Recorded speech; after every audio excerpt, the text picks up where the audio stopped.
ខ្ញុំអត់បានរៀននៅសាលាបានពពោះទេខ្ញុំបានរៀននៅក្នុងផ្នែកគម្រោងវាខ្លីៗរបស់រដ្ឋាភិបាលដូចជា NGO ផ្សេងៗដូចគម្រោង iStory ដែលយើងរៀនទៅធ្វើឲ្យយើងមានផ្នត់គំនិតថ្មី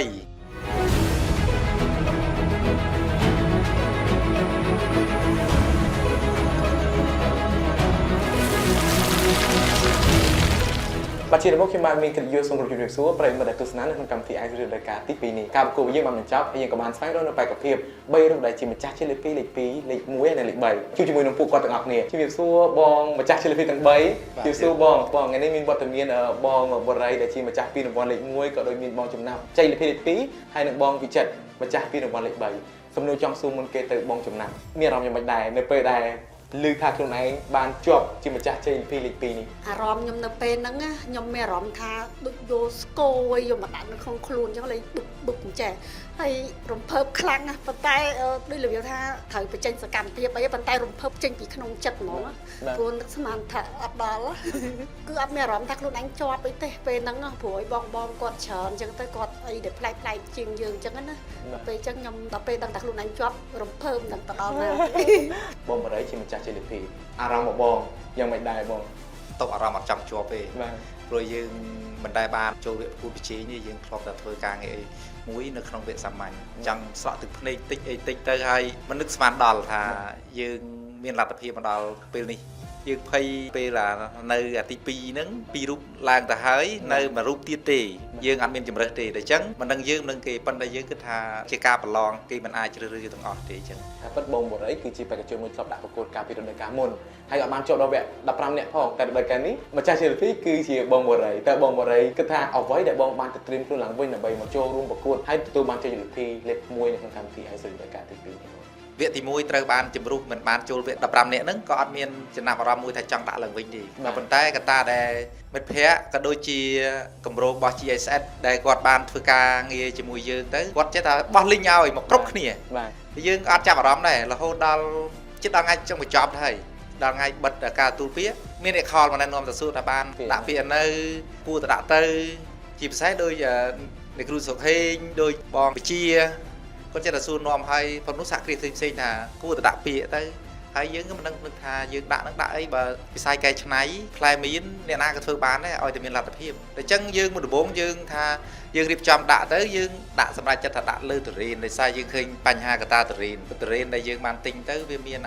ខុសស្តង់ដារមិនអាចនាំចេញបានដល់ពេលយើងគិតទៅគិតមកបើសិនជាយើងផលិតហើយទីផ្សារនៅណាព្រោះទុរេនវាតម្លៃថ្លៃអញ្ចឹងមកនៅក្នុងនោះបានយើងជាប់ដល់15នាក់ទៀតខាងគម្រោង iStory ហ្នឹងខាងលោកគ្រូអ្នកគ្រូហ្នឹងចេះតែសួរនាំយើងថាយើងគួររកអ្វីដែលវិនវត្តថ្មីអីដែលអាចថាគ្រប់គ្រងទៅលើសហគមន៍ទៅលើប្រជាពលរដ្ឋហើយសេដ្ឋកិច្ចខ្លាំងជាងគេផលប្រយោជន៍ដែលជះបានមកក្រុមហ៊ុនខ្លួនឯងអញ្ចឹងក៏ចាប់ដើមគិតឡើងវិញមានអ្នកជំរុញទៀតថាពេជ្រចិន្តាមានរបស់នៅក្នុងដៃហើយមូលហេតុអីមិនយករបស់នឹងទៅដាក់អញ្ចឹងយើងគិតថាយើងធ្វើម៉ាស៊ីនហ្នឹងយើងមិនគិតថាយើងអស្ចារ្យទេក៏ប៉ុន្តែម៉ាស៊ីនដែលយើងធ្វើនឹងមានការទទួលស្គាល់ពីអតិថិជនអ្នកប្រើប្រាស់ទៅលើដំណាប់ដែលយើងផលិតហើយណាអញ្ចឹងក៏មានចំណាប់អារម្មណ៍ក៏រៀបចំឡើងវិញហើយក៏យើងបានចូលរៀននៅក្នុងគម្រោង iStory ច្រើនទៅយើងចាប់ផ្ដើមយល់ថានវានុវត្តន៍វាជាភាពមួយដ៏អស្ចារ្យសម្រាប់ផលិតផលដែលចាស់យើងអាចធ្វើបានថ្មីបានចូលទៅកាន់ top 6 ហើយតទៀតបាន top 3 ហើយទទួលបានជ័យលាភីលេខ3ហ្នឹងតើអាចមានខ្លួននៅក្នុងវត្តមានអ្នកជ័យលាភីទេហើយយើងមិនដឹងថានឹកស្មានថាយើងអាចចូលដល់ top 6អញ្ចឹងណាទី6អញ្ចឹងហើយទៅមកបានយើងចូលដល់លេខ1លេខ2លេខ3ខ្ញុំហើយក៏អរគុណដល់ coaching របស់ខ្ញុំដែរដែលបានជួយទាំងគ្រប់កលៈទេសៈទាំងអស់ហើយអ្នកដែលជាប់ទាំង3នាក់គឺក្នុង coaching តែមួយរួមគ្នាចង់នឹងថាអញ្ចឹងបងតាក់ទងជាមួយនឹងការដែលចូលរួមនៅថ្ងៃនេះហើយបងយល់យ៉ាងណាថាចំពោះអត្ថន័យនៃវិនវត្តដែលបងទទួលបានហើយបងយល់ថាតើវាជាតពលគេខ្លះទៅដល់អាជីវកម្មនៅក្នុងប្រទេសយើងបាទចំពោះនិវិនវត្តដែលយើងកំពុងធ្វើសប្តាហ៍ហើយយើងនឹងបន្ត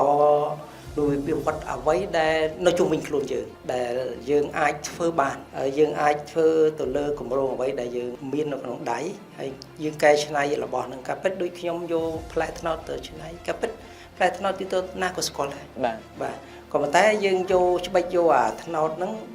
ទៅច្នៃជាស្នូលនំបាទអញ្ចឹងបើយើងគិតប្រៀបធៀបទៅនំអាកោត្នោតរបស់យើងគឺយើងញ៉ាំតែ2-3ថ្ងៃគឺខូចប៉ុន្តែដល់យើងចូលរូបមន្តរបស់យើង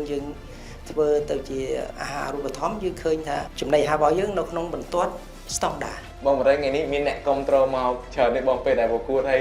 មានអារម្មណ៍ថាការប្រកួតយើងសុទ្ធស្វែងប៉ុណ្ណាដែរបង យើងឃើញថាមានការសិតស្វែងខ្លាំងហើយអ្នកគ្រប់គ្រងសិតតែយុគសហគ្រិនដូចគ្នាហើយនៅក្នុងនោះក៏ដូចជាគ្រូសាលយកកូនហ្នឹងគឺយកមកចង់ឲ្យគាត់ឃើញនៅបរិបទជុំវិញសង្គមកំពុងអភិវឌ្ឍដើម្បីជំរុញកុំឲ្យគាត់ខ្លាចនៅអ្វីមួយដែលឮថាការប្រកួតហ្នឹងឯងឮថាគម្រោងអីមួយហ្នឹងគឺរុញរាខ្លាចខាត់ពេលវេលាព្រោះគម្រោងដែលយើងធ្វើហ្នឹងភាគច្រើនមួយផ្នែកធំគាត់គិតថាកម្មវិធីមួយនៅក្នុងដែលគម្រោងដែលបង្កើតនៅក្នុងប្រទេសឬគឺពិភពលោកមិនជាការល្អទេវាធ្វើឲ្យហត់នឿយហើយចំណាយពេលវេលាអញ្ចឹងចំណុចមួយហ្នឹងខ្ញុំបដិសេធដោយសារអីខ្ញុំអត់បានរៀននៅសាលាបានខ្ពង់ខ្ពស់ទេខ្ញុំបានរៀននៅក្នុងផ្នែកគម្រោងវគ្គខ្លីៗរបស់រដ្ឋាភិបាលដូចជា NGO ផ្សេងៗដូចគម្រោង iStory ដែលយើងរៀនទៅធ្វើឲ្យយើងមានផ្នត់គំនិតថ្មីខ្ញុំគិតថាវាល្អជាងយើងដែលមិនបានរៀនសោះបាទអញ្ចឹងបានឃើញអ្នកគ្រប់គ្រងច្រើនហ្នឹងគឺដោយសារអីខ្ញុំគិតថានវានុវត្តន៍របស់ខ្ញុំគឺវាអាចជះលទ្ធផលដល់សេដ្ឋកិច្ចយើងយ៉ាងធំបាទអញ្ចឹងខ្ញុំក៏មានក្តីរំពឹងដែរបាទដៃគូប្រកួតទាំង14រូបផ្សេងទៀតជាពិសេសគឺអ្នកលេខ1លេខ2នឹងយកយ៉ាងណាចំពោះការសម្ដែងចេញរបស់គាត់ក្នុងថ្ងៃប្រកួតវគ្គផ្នែកប្រន់ខ្ញុំមើលឃើញទាំងអស់ហ្នឹងណាបើខ្ញុំគិតថាពីណាគេដល់ទូខ្ញុំមិនដឹកស្មានថាទាំងអស់នេះទេអញ្ចឹងថាអ្នកដែលផ្សេងទៀតទេខ្ញុំអត់ដឹងថាយ៉ាងម៉េចទេពួកខ្ញុំ3នាក់នេះគឺមកកន្លែងនេះសូម្បីតែខ្ញុំក៏ខ្ញុំអត់ដឹងដែរនេះស្មានដល់ដែរបងប៉ុន្តែគណៈកម្មការមើលឃើញខ្ញុំជឿថាបងប្អូនដែលគាត់ទស្សនាដូចនេះគាត់មើលឃើញពីការតស៊ូរបស់បងដូចជានវានុវត្តន៍របស់បងតាំងពីរយៈពេលការចុះឈ្មោះដល់ថ្ងៃនេះអ្វីដែលធ្វើឲ្យបងភ្លេចអត់បានតើតើមានកម្មវិធីរបស់អី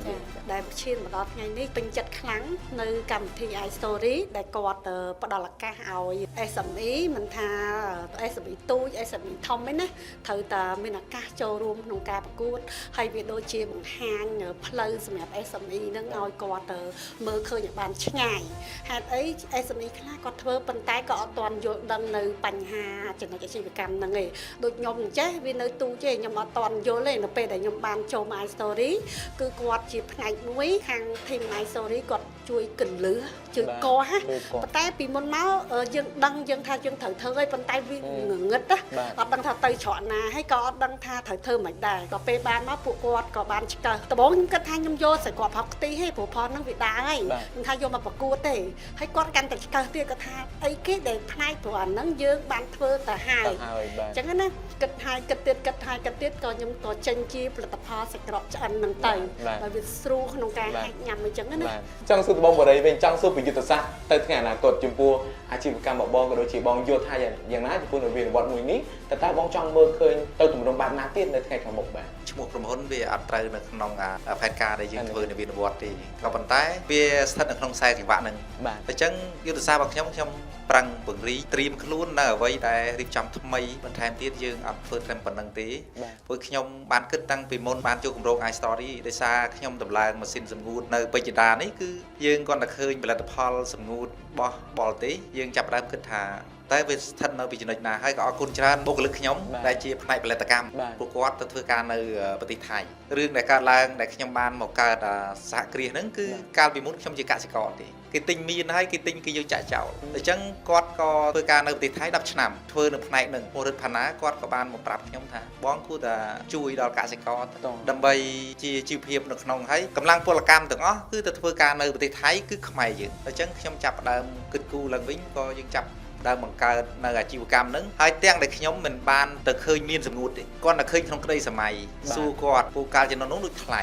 ខ្ញុំក៏ចាប់ផ្ដើមបង្កើតម៉ាស៊ីនសម្ងួតហ្នឹងខ្ញុំក៏ design ខ្លួនឯងទាំង lot dot ទាំងម៉ាស៊ីនសម្ងួតគឺ design ហើយខ្ញុំធ្វើមួយជាងគឺវាស់ម៉ែត្រធ្វើមួយជាងហើយជាងហ្នឹងគឺសិតតែយុវជនដែលនៅក្រោម25ឆ្នាំធ្វើមួយខ្ញុំគឺធ្វើយើងអត់ដូចអត់មានខុសខ្ញុំគិតហើយខ្ញុំធ្វើហើយសួរថាសម្ភារៈដែលត្រូវប្រើមានស្អីខ្លះហើយខ្លះហ្នឹងត្រូវយកមកដាក់ហ្នឹងតើមានលក់នៅទីណាអញ្ចឹងយើងរកបានមកទាំងអស់យើងរៀបចំទៅដំណើរការទៅរហូតដល់ខាងសាកលវិទ្យាល័យទីណូណាហ្នឹងឯងបានចុះទៅដល់ឃើញក្រងឆ្អឹងខ្ញុំពងតឡើងទាំងអស់ទាំងផ្លូវទៅសហគ្រាសសតភពប្រហែលជាអាចមានឧបសគ្គទី1គឺការឆ្លងទៅលើបាក់តេរីផ្សេងៗព្រោះយើងធ្វើប្រភេទដែកហ្នឹងអញ្ចឹងខ្ញុំអត់ចេះខ្ញុំចាប់ដើមគិតឡើងវិញថាធ្វើឲ្យរួចផលិតហើយបញ្ជូនទៅ lab របស់សាលា ដល់ពេលបញ្ជូនទៅលទ្ធផលចេញមកវិជ្ជមានអត់មានបញ្ហាដែលគាត់ដាក់បំរាមទេ បាទ ដូច្នេះយើងចាប់ផ្ដើមធ្វើរឿងហ្នឹងបន្តយើងចាប់ផ្ដើមពង្រឹងគុណភាពយើងលក់ទី1លក់នៅក្នុងស្រុកគេអត់មានហ៊ានញ៉ាំទេគេថារបស់បរទេសសាក់គ្រារបស់ខ្មែរគឺពិបាកហើយយើងធ្វើទៅរហូតដល់ភាគហ៊ុនទាំងអស់គាត់ថាយើងនៅតែប្រសោតនៅតែអីពួកខ្ញុំផលិតផលទាំងអស់បើសិនជាខ្ញុំបង្កើតមកហើយបើសិនជាមិនទាន់ជាផ្លូវការខ្ញុំតែចែកគេញ៉ាំគឺខ្ញុំអត់ចែក តាន់បង បាទ ទំនួលខុសត្រូវបន្ថែមទៀតបាទ ខ្ញុំសុចិត្តទុកចោល6ខែក្រោយពីបង្កើតទូគឺចាប់ផ្ដើមដឹកដល់ចិនក្រុមហ៊ុនចិនក្រុមហ៊ុនអីដែលទិញមានហ្នឹងចាប់ផ្ដើមចូលមើលរហូតដល់ខាងពាណិជ្ជកម្មបរិយអីហ្នឹងខាងទិញពាណិជ្ជកម្មហ្នឹងមកដល់ឃើញទូសម្ងួតខ្ញុំហ្នឹងគាត់គណនាតម្លៃ11ចូលជិត$10,000 បាទគាត់ថាអូទូនេះប៉ាន់ស្មាននោះប្រហែលជាមួយជិត$10,000 ដល់អញ្ចឹងខ្ញុំក៏នឹកថាវាមិនអស់ដល់ថ្នាក់នឹងទេហ្នឹងហើយក៏យើងក៏ចាប់ផ្ដើមដំណើរការអាជីវកម្មហ្នឹងក៏មកដល់ចំណុចនេះយើងក៏ចាប់ផ្ដើមត្រូវតែអភិវឌ្ឍបន្ថែមទៀតដើម្បីព្រោះខ្ញុំសុំ GMP គេទៅឃើញទូសម្ងួតរបស់យើងគេថាសុំអត់បានទេគេឲ្យយើងរៀបចំធ្វើ qualification ទៅស្ថាប័នណាមួយដើម្បីមាន certificate អញ្ចឹងខ្ញុំក៏ដេកគិតទៀតថាសម្ភារៈដែលលើពិភពលោកបង្កើតឡើងមកតើមានຂະຫນាត់ត្រឹមត្រូវឬអត់ ទៅនេះជាការសាក់លបងហើយក៏យើងជាការសម័យសិនប៉ុន្តែបងមានចំណុចចាប់ផ្ដើមមួយថាមានពាក្យអ្វីអរគុណទៅដល់បណ្ដាអ្នកដែលគាត់តែងតែគ្រប់គ្រងហាងនំពិចិត្របត្រាបាទ អតិថិជនគាត់គ្រប់គ្រងជួយ like ជួយ share ដោយសារតែច្បាប់ផលិតកម្មរបស់យើងខ្ញុំហ្នឹងគឺលើកនៅទីផ្សារដែលគាត់មានចំណេះជំនាញក្នុងដែលទិញនំយើងហ្នឹងគឺអ្នកនៅក្នុងម៉ានអញ្ចឹងសារទំនើបអញ្ចឹងគាត់មានចំណេះនេះគាត់ឃើញផលិតផលយើងផុសក្នុង media គាត់ក៏ជួយទិញសូម្បីតែនៅក្នុងនេះក៏មានអ្នកជួយ like ជួយ share ជួយបោះឆ្នោត comment ដែលសារគាត់ធ្លាប់ទិញនៅតាមផ្សារបាទអរគុណបងពិចិត្រចំនួនចុងក្រោយទៅកាន់បេក្ខជនទាំង3នេះថាតើបើសិនជាមានបេក្ខភាពរដូវកាលក្រោយទៀតតើបេក្ខភាពដែលគាត់ចង់ចូលរួមប្រកួតកម្មវិធី iStory គាត់គួរតែត្រៀមខ្លួនលក្ខណៈអ្វីខ្លះដើម្បីឲ្យទៅបានជ័យលាភីដូចបងនៅមានវត្តមានលើទីនេះបាទលើកទឹកចិត្តអ្នកដែលក្រោយទៀតចង់បានជ័យលាភីគឺយើងត្រូវមើលពីបញ្ហាទាំងអស់នោះដែលកើតឡើងហើយយកមកដោះស្រាយកាលណាយើងដោះស្រាយបានហើយអាដំណើរការរបស់យើងនឹងទទួលបានជោគជ័យដើម្បីចូលរួមកម្មវិធី iStory នេះពួកកម្មវិធី iStory គឺផ្ដោតសំខាន់លើការនវានុវត្តន៍ទៅលើគំនិតអាជីវកម្មក្នុងប្រទេសយើងគឺត្រូវការខ្លាំងគំនិតអាជីវកម្មនឹងដូច្នេះយើងត្រូវចាប់ផ្ដើមមើលពីសហគមន៍ដែលមានបញ្ហាយើងចាប់ផ្ដើមមើលខ្លួនយើងហើយនឹងយើងត្រូវចាប់គោលដៅថាយើងបើដាក់ផែនការមួយនឹងតើមានអ្នកគ្រប់គ្រងនឹងបោះឆ្នោតនឹងគណៈកម្មការអាចប្រគល់ឲ្យដោយគម្រោងម៉ាស៊ីនបើសិនជាមានគម្រោងម៉ាស៊ីនច្រើនក៏យើងនៅក្នុងពិបាកដែរបាទតែដោយសារនៅប្រទេសកម្ពុជាយើងដូចអត់ទាន់មានទេទៅយើងរកភាពយូនីកខ្លួនឯងណាបាទមានរដូវកាលទី3សាក្រោយខ្ញុំសូមឲ្យបេក្ខជនដែលគាត់ត្រូវដាក់ពាក្យមកហ្នឹងឲ្យគាត់ត្រៀមចិត្តត្រៀមកាយហើយជាពិសេសនោះគឺត្រៀមពេលវេលាសម្រាប់មករៀនជាមួយនឹង iStory ដោយសារអីព្រោះ iStory គាត់បដោះគំនិតខ្លាំងណាស់ធ្វើឲ្យយើងនឹងមានគំនិតច្នៃប្រឌិតយើងចេះច្នៃហើយចេះប្រឌិតតែប៉ុន្តែបើអត់មានអ្នកគាស់ក៏អត់មានថ្ងៃដែលថាយើងត្រូវតែរីកចម្រើនដែរអញ្ចឹងត្រូវតែត្រៀមពេលវេលាឲ្យគ្រប់គ្រាន់សម្រាប់ iStory ព្រោះការរៀនជាមួយគាត់នេះគឺខ្លាំងមែនទែនស្មើនឹងយើងរៀនមហាវិទ្យាល័យ1ឆ្នាំបាទអរគុណមែនទែនអរគុណទៅដល់បងបរិយអរគុណទៅដល់បងចំណាប់ហើយក៏ដូចជាអរគុណដល់បងវិចិត្រដែលបានចូលរួមខ្ញុំពិតជាសប្បាយចិត្តដែលបានឃើញបងទាំង3ហើយអរគុណមែនទែនដែល